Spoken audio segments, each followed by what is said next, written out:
Well, everyone, it's time for us to go and take a look at the iPhone 10 and compare it against the iPhone 8 and see which particular iPhone is a better one for the everyday person out there. Now, there's kind of a slight problem that you're going to be getting inside of these particular iPhones as of this point, and that particular issue is the fact that both these iPhones are done getting software support. So I would hate for you to go and pick up a device like either one of these because they're both kind of done getting software updates, and I just can't really think of a situation where I would recommend people to go and buy these types of iPhones as of this point. So keep that in mind. I don't think these iPhones are bad iPhones, and they brought a lot of stuff to the table for sure, but I definitely do think for the most part you are substantially better off buying an iPhone that is still supported with software. But luckily for you, I have a bunch of links in the description for iPhones that are currently still supported, so you can get them from there and you can help support the channel at the exact same time. Now, starting off with the outside of both these particular iPhones. On the outside of the iPhone 8, this particular iPhone was one of the last iPhones Apple made that basically was giving you that 4.7-inch panel. It came out in 2017, so it was a pretty old iPhone when it came down to it. But this was a very, very big thing, and I was very happy Apple actually,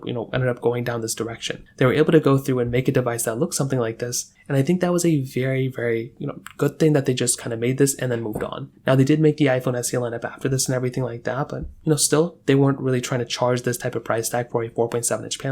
Better late than never, but it's not an ugly phone, and I do think in a lot of ways, Apple still did a really good job even with these final 4.7-inch panels. It had a home button on the front, big bezels on the top and bottom, but the problem is, when you compare this thing against something like the iPhone 10, the iPhone 10 is just a substantially better phone in almost every single way you can imagine, and it just doesn't make any sense why you'd go through and buy something like the iPhone 8 when you can look at something like the iPhone 10 and get a much better panel in almost every single way. On the iPhone 10, you're getting a 5.8-inch Super Retina OLED display, and this is a substantially better panel in almost every single way you can imagine. That type of device, you're basically getting a very good, very big size panel, which is beautiful. It's much bigger than the iPhone 8, but also this is a panel that still holds up very well against even phones like the iPhone, 15. Now, clearly the iPhone 15 is better, but you're still getting things like, 60 hertz displays. You're still getting a lot of overlap here too. And I still think when you look at the iPhone 10, this panel is very good. Yes, it doesn't get as bright as the 15 Pro. It doesn't have a high refresh rate, but still for an OLED panel from,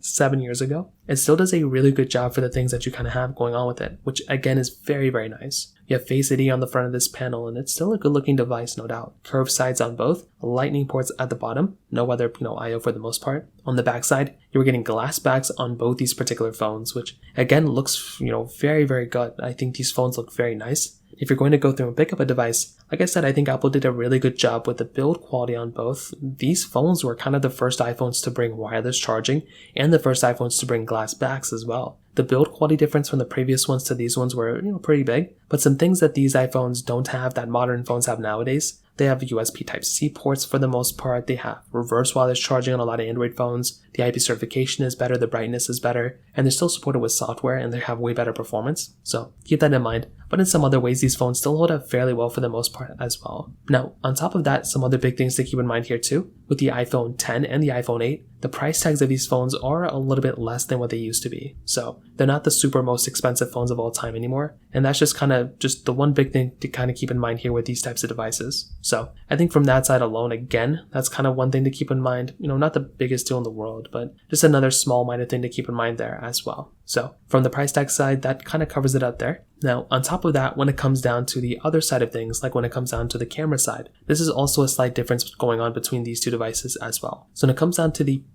cameras, both are a little bit different. So the iPhone 8 was giving you a single 12 megapixel camera on the back, where the iPhone 10 was giving you a dual camera setup on the backside. So this was something that was pretty good on both. I like the iPhone 10 because it was giving you that type of capability, but the iPhone 10 was giving you a 12 megapixel wide and the telephoto lens as well, where the iPhone 8 was giving you that standard wide angle camera on the back. And I've said this before, I definitely do think if I'm going to go through and pick up a device, a phone like the iPhone 10's camera is going to be better here. You're going to be getting things like portrait mode and some other modes in that side of that particular camera as well, which is really nice, and I do like that a lot. But I do think with a phone like the iPhone 8, this is a good camera. I think it's a good camera for the most part, 4K 60 on the back on both of them. But I definitely do think if you're going to go through and pick up a device, I don't know, like I don't think getting either one of these phones is like a good camera nowadays. But if you're going to look at both, the iPhone 10 is probably going to be the better camera when it comes down to it in this day and age. And that's just one of those things to kind of keep in mind here. So this in and of itself is just another thing to kind of keep in mind here as well. So when it comes down to the camera side, the iPhone 10 definitely is a way better camera here for the most part. But the iPhone 8 is like pretty good as well. But they're both like not that great of camera. Now on top of that, another big thing to kind of keep in mind here too is with the software. Now the big thing to keep in mind here, as far as I've told you so many times now, when it comes down to the camera side, you are going to be getting a substantially better camera inside of something like the iPhone. You're going to be getting software-wise basically the same type of software. So I was going in the camera route, but the software is basically the exact same thing between both. Like you're not going to be getting that big of a difference. In fact, both these phones are already done getting software updates. They've been done for like so many years now. So what even is the point of even getting either one of these phones? Because it's been like 2 years since they even got a last like major update. So from that particular side, it just doesn't make any sense for me to recommend to people once again. Like I've said before, you are substantially better off purchasing devices that are still kind of supported with software. So this one is not supported with software anymore. And that's why it just makes it so hard for me to recommend this phone to people. So I think from that side, it's a big thing. And I probably would not recommend people to go and buy this phone anymore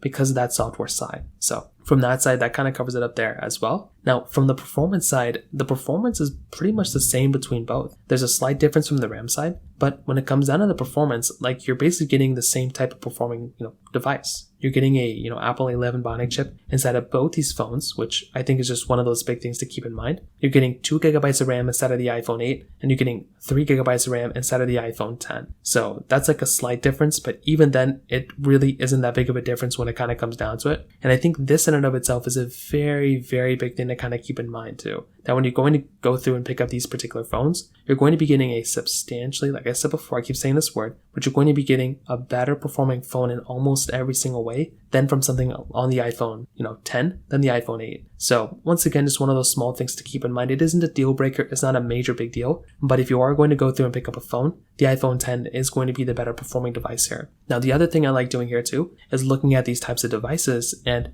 definitely when it comes down to it, a device like the iPhone 10, the gesture-based design is also going to be a very big difference. Being able to have a phone that's going to be performing at that level, like on the iPhone 10, where it's going to be faster, more RAM, and it's going to be giving you the, chipset like the Apple A11 Bionic, I think it's going to be a better performing device in almost every single way. So once again, keep that in mind. It's one of those things to kind of keep in mind there as well. So from that side, that kind of keeps and kind of covers it up there too.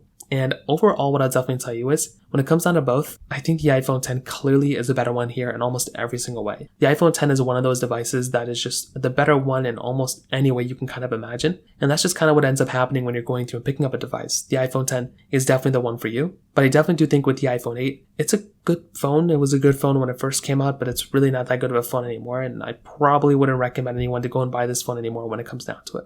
So from that side, that kind of covers it up there. If you have any other thoughts or questions, let me know in the comment section below. Hit the like button, that would mean so much, but definitely hit that subscribe button. More importantly than everything else, I love every single one of you guys. Hopefully I'll catch you guys in the next video. Peace out till then.